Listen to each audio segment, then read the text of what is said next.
adalah sosok yang sangat berwibawa, sangat dihormati. Wajah beliau bercahaya sebagaimana cahaya rembulan saat purnama. Jika dibandingkan dengan orang yang tingginya sedang, maka beliau lebih tinggi darinya. Tetapi jika dibandingkan dengan orang yang jangkung, beliau berada di bawahnya. Artinya postur tubuh beliau tinggi namun tidak terlalu tinggi. Kepala beliau besar, dengan rambut yang sedikit bergelombang. Jika rambut beliau memungkinkan untuk dibelah dua ke belakang, beliau akan membelahnya. Namun jika tidak memungkinkan, maka beliau tidak membelahnya. Rambutnya tidak melebihi daun telinganya apabila beliau menguraikannya. Warna kulit beliau putih kemerahan. Dahi beliau begitu lebar. Alis beliau tipis, panjang dan sempurna. Namun kedua alis tersebut tidak bersambung di tengah-tengahnya. Dan di antara kedua alisnya ada urat yang hanya terlihat jelas saat beliau marah. Hidung beliau panjang mancung, terpancar cahaya dari atasnya. Orang yang tidak memperhatikan beliau dengan detail akan mengatakan beliau memiliki hidung yang besar dari atas hingga bawah dengan ukuran yang sama, padahal tidak begitu. Beliau memiliki jenis hidung yang panjang, mancung, ujung hidungnya cenderung lancip, dan tengahnya sedikit meninggi, hidung yang baik dan ideal. Jenggot beliau sallallahu alaihi wasallam lebat. Kedua pipi beliau datar, tidak menggembung. Bibir beliau lebar yang menandakan akan kefasihan beliau saat berbicara. Gigi beliau sallallahu alaihi wasallam renggang antara satu dengan yang lainnya. Ini menunjukkan keindahan pada gigi beliau sallallahu alaihi wasallam. Ada bulu rambut di antara dada hingga pusar beliau. Leher beliau sallallahu alaihi wasallam memiliki tinggi yang ideal, seakan-akan berwarna perak yang jernih dengan perawakan yang bagus. Memiliki badan yang berisi, tidak gemuk dan tidak kurus kering. Dada dan perut beliau sallallahu alaihi wasallam berada pada satu garis lurus. Dada beliau lebar berbidang. Persendian beliau lebar yang menandakan kekuatan fisik beliau sallallahu alaihi wasallam. Bagian badan beliau yang tidak tertutupi pakaian atau rambut akan terlihat terang bercahaya. Antara pusar dengan lekukan atas dada terhubung dengan rambut yang halus seperti satu garis. Di luar itu, dada dan perutnya tidak berbulu sama sekali. Lengan, bahu dan pundak berbulu. Lengan beliau sallallahu alaihi wasallam panjang dan ideal, dengan telapak tangan yang lebar. Kulit telapak tangan serta telapak kaki yang tebal disertai jari tangan yang agak panjang dengan panjang yang ideal. Jika beliau mengangkat kakinya untuk berjalan, beliau angkat dengan kuat tanpa rasa malas. Dan saat beliau sallallahu alaihi wasallam menapakkan kakinya, beliau tapakkan dengan cepat. Dan ketika beliau berjalan dengan rendah hati, tidak sombong. Langkah kaki beliau sallallahu alaihi wasallam lebar tanpa dipaksakan, seakan-akan beliau sedang jalan menurun.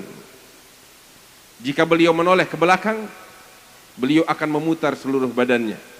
Dan ini menunjukkan akan kewibawaan beliau dan perhatian beliau. Beliau biasa menjaga dan menundukkan pandangannya.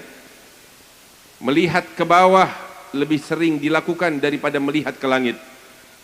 Dan sebagian besar pandangan beliau sallallahu alaihi wasallam bermaksud untuk tafakkur, bertadabbur serta memandang dengan penuh perhatian. Jika beliau berjalan di belakang para sahabatnya. Dan jika bertemu orang lain, beliau bersegera untuk memulai mengucapkan salam kepada setiap orang yang beliau temui.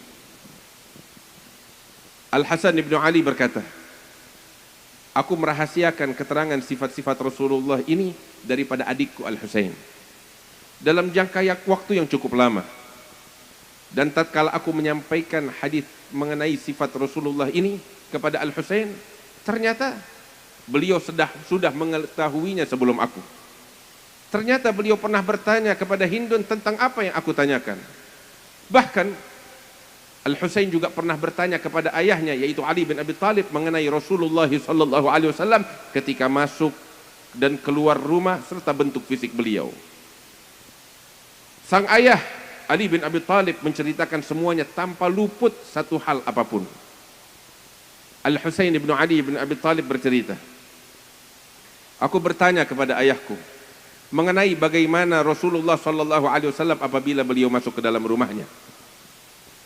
Ayahku menjawab, apabila Rasulullah sallallahu alaihi wasallam sudah sampai dan masuk ke rumah, beliau membagi waktunya menjadi 3 bagian.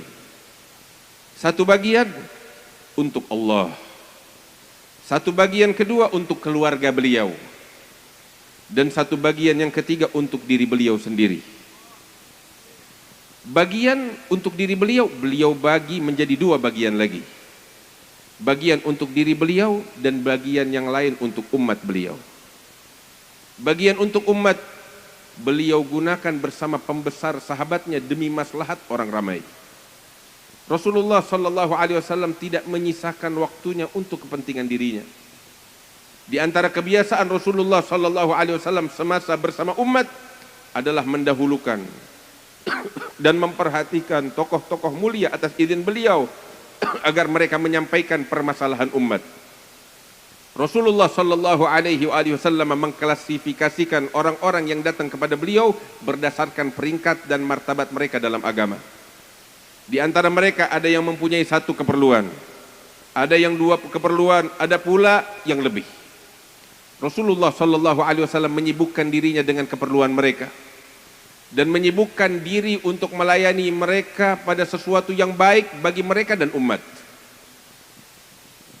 Mereka mengajukan pertanyaan-pertanyaan kepada beliau, dan dari pertanyaan-pertanyaan itu Rasulullah sallallahu alaihi wasallam menjawab dan membimbing mereka untuk melakukan hal yang membawa kebaikan kepada diri mereka sendiri dan seluruh umat. Baginda Rasul sallallahu alaihi wasallam juga memberitahukan apa yang terbaik untuk mereka. Rasul berpesan, kamu semua yang hadir di sini hendaklah menyampaikan kepada mereka yang tidak hadir. Sampaikan juga kepadaku keperluan hajat orang-orang yang tidak mampu menyampaikannya sendiri kepadaku. Sebab barang siapa yang menyampaikan keperluan orang lain yang tidak mampu menyampaikannya kepada seorang pemimpin, maka sungguh Allah akan teguhkan kakinya pada hari kiamat. Hal-hal yang diceritakan kepada Rasulullah hanya yang bermanfaat saja. Baginda tidak menerima kecuali hal yang demikian. Para pembesar sahabat bertemu dengan Rasulullah sallallahu alaihi wasallam dengan membawa berbagai persoalan dan permasalahan. Mereka tidak pulang kecuali selepas mendapatkan bekalan ilmu dan akhlak, dan mereka keluar sebagai penyeru dan pembawa petunjuk kepada kebaikan. Al-Husain bin Ali bin Abi Thalib beliau melanjutkan ucapannya. Lalu aku bertanya mengenai sifat Rasulullah sallallahu alaihi wasallam ketika keluar dari rumahnya. Apa yang beliau lakukan? Ayahku Ali bin Abi Thalib menjawab, Rasulullah sallallahu alaihi wasallam menahan dan menjaga lisan beliau kecuali pada hal-hal yang menjadi urusannya dan yang bermanfaat. Rasulullah sallallahu alaihi wasallam merajut hati mereka agar senantiasa mendekat dan senang dan tidak menjadikan mereka berpaling. Rasulullah sallallahu alaihi wasallam memuliakan tokoh dan orang yang mulia pada setiap kaum serta menempatkannya sebagai pemimpin untuk kaum tersebut. Rasulullah selalu berhati-hati dari tipu daya manusia. Beliau juga senantiasa menjaga diri dari keburukan manusia tanpa menyembunyikan wajah ceria dan akhlak beliau yang mulia. Rasulullah sallallahu alaihi wasallam memperhatikan keadaan para sahabat dan bertanya kepada mereka tentang apa yang sedang terjadi di tengah masyarakat. Rasulullah sallallahu alaihi wasallam memuji perbuatan yang baik dan mengokohkannya, dan beliau mencela perbuatan yang buruk serta melemahkannya. Beliau selalu memilih titik tengah dalam segala urusannya. Rasulullah sallallahu alaihi wasallam tidak pernah hilang perhatian sehingga membuat para sahabatnya menjadi lalai dan berpaling. Pada setiap situasi, beliau selalu memiliki kesiapan untuk menghadapinya dengan bijak dan tepat. Baginda tidak mengurangi hak yang benar atau melampaui batasnya. Orang yang mendampingi beliau adalah manusia-manusia terbaik. Orang yang paling mulia di sisi Rasulullah sallallahu alaihi wasallam adalah orang yang paling banyak memberi nasihat kepada umat. Orang yang paling agung kedudukannya di sisi Rasulullah sallallahu alaihi wasallam adalah mereka yang mempunyai kebaikan serta semangat untuk menolong dan membantu kepada sesama. Al-Husain ibn Ali ibn Abi Talib melanjutkan ucapan beliau. Aku bertanya pula mengenai cara duduk Rasulullah sallallahu alaihi wasallam. Dan ayahku Ali bin Abi Talib menjawab, Rasulullah sallallahu alaihi wasallam, beliau tidak bangun berdiri dan tidak duduk kecuali dengan berzikir. Apabila beliau menghampiri suatu kaum yang sedang duduk, baginda akan duduk di tempat kosong dalam majelis itu. Baginda memerintahkan supaya umatnya melakukan perkara yang sama apabila menghadiri majelis. Rasulullah sallallahu alaihi wasallam memberikan hak kepada setiap orang yang duduk bersamanya. Beliau menjadikan setiap orang yang duduk di majelis itu merasakan bahwa tidak ada seorang pun yang lebih mulia di sisi beliau daripada dirinya sendiri.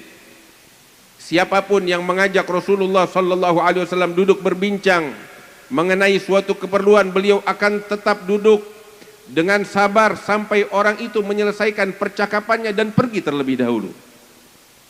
Siapapun yang memohon sesuatu kepada Rasulullah tidak akan ditolak selagi beliau mampu memenuhinya, ataupun jika tidak mampu, beliau akan menyatakan dengan kata-kata yang baik, lembut dan membahagiakan orang itu.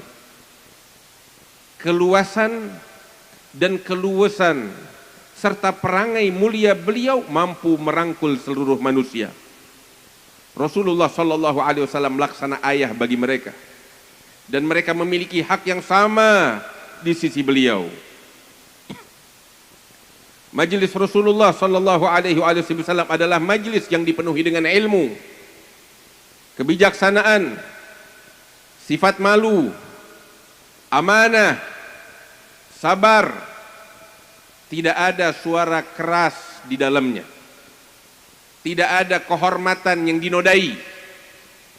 Tidak ada keburukan yang disebarkan. Mereka semua memiliki kedudukan yang sama di hadapan beliau. Yang unggul dari mereka di mata Rasulullah sallallahu alaihi wasallam unggul karena ketakwaan.